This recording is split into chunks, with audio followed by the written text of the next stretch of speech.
আসসালামু আলাইকুম ভিউয়ার্স, আশা করি যে যেখান থেকে ভিডিওটি দেখছেন সবাই আল্লাহর অশেষ রহমতে ভালো আছেন। আজ আমি আপনাদেরকে দেখাবো এই নেক ডিজাইনটি কিভাবে তৈরি করেছি।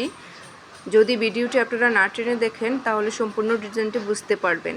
চলুন ভিডিওটি শুরু করা যাক। এখানে আমি একটি কামিজের কাপড় নিয়ে নিয়েছি আর কামিজটা আমি আগে কেটে নিয়েছি। এখন আমি কামিজের গলাটা কেটে নেব।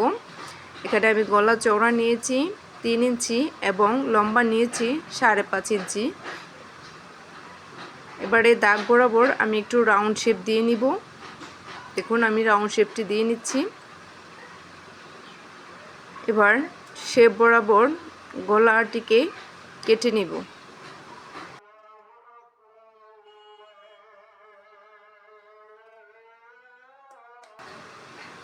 এবার কাপড়টাকে সোজা করে 1 ইঞ্চি থেকে একটু বাড়তি অংশ দাগ করে নিব। দেখুন আমি কিভাবে দাগ দিয়ে নিচ্ছি, আশা করি ভিডিওটা দেখলে সবাই বুঝতে পারবেন।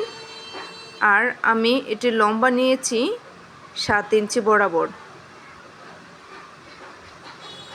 এবার দাগ বরাবর কাপড়টাকে একটু ভাঁজ করে নিচ্ছি।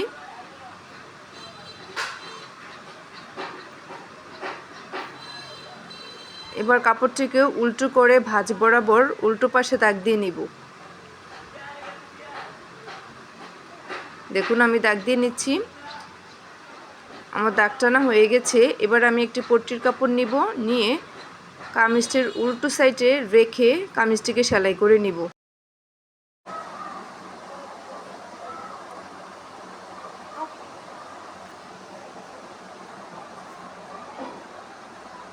দেখুন আমি সম্পূর্ণ দাগ বরাবর কামিজটিকে সেলাই করে নিচ্ছি।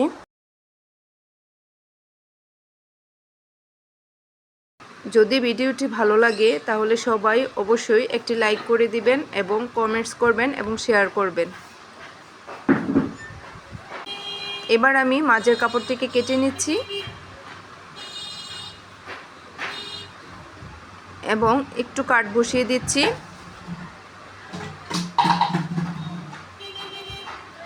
এবার পট্টির কাপড়টাকে আমি উল্টা পিঠে নিয়ে যাচ্ছি।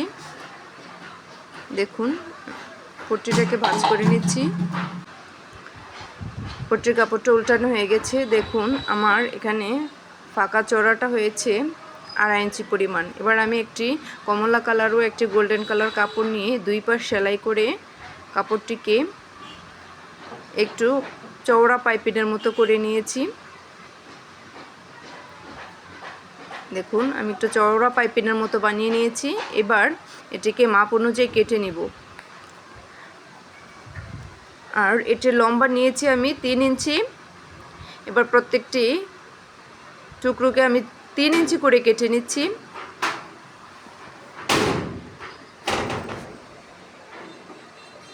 আমার সবগুলো টুকরো কাটা হয়ে গেছে। এবার আমি একটি ছোট্ট কাপড়ের টুকরো নিয়ে এটার উপর সবগুলো টুকরোকে বিছিয়ে মাঝ বরাবর সেলাই করে দিচ্ছি।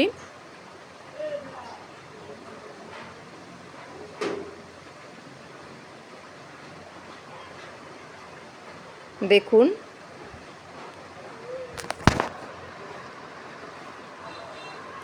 এবার আমি একটু ভাঙা দিয়ে পেছনের দিকে নিয়ে সেলাই।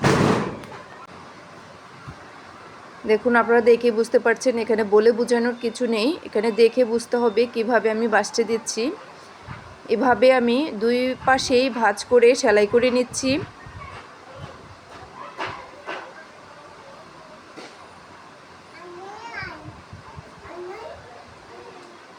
আমার ডিজাইনটি সেলাই করা হয়ে গেছে। এবার জামার কাপড়টিকে ডিজাইনের উপর বসিয়ে নিব।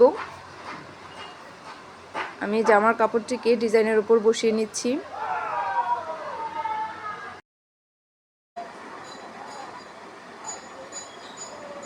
আমি গলাটিকে ডিজাইনটির উপর বসিয়ে নিচ্ছি।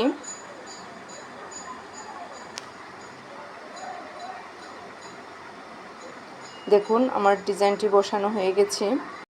জামার কাপড়টিকে ডিজাইনের উপর বসানো হয়ে গেছে। এবার আমি একটি ছোট্ট ডরি পাইপিং তৈরি করে নিব। তার জন্য আমি চিকন করে একটু কমলা কালার কাপড় নিয়ে নিয়েছি এবং এটি সেলাই করে উল্টিয়ে আমি চিকন একটি ডোরি পাইপিং তৈরি করে নেব।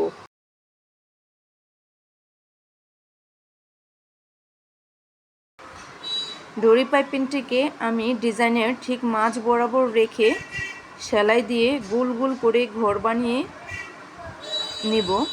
দেখুন আমি কিভাবে করছি। ডোরিটাকে একদিক থেকে আরেক দিকে নিয়ে গোল গোল করে ঘর বানিয়ে সেলাই দিয়ে দিচ্ছি।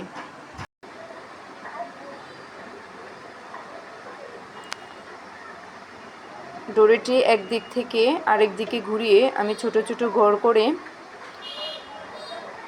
সম্পূর্ণ ডোরি পাইপিংটি বসিয়ে নিয়েছি এবং ডোরিটি বসানো শেষ হলে আমি শেষের মাথাটা খুব ভালো করে এঁটে দিয়েছি।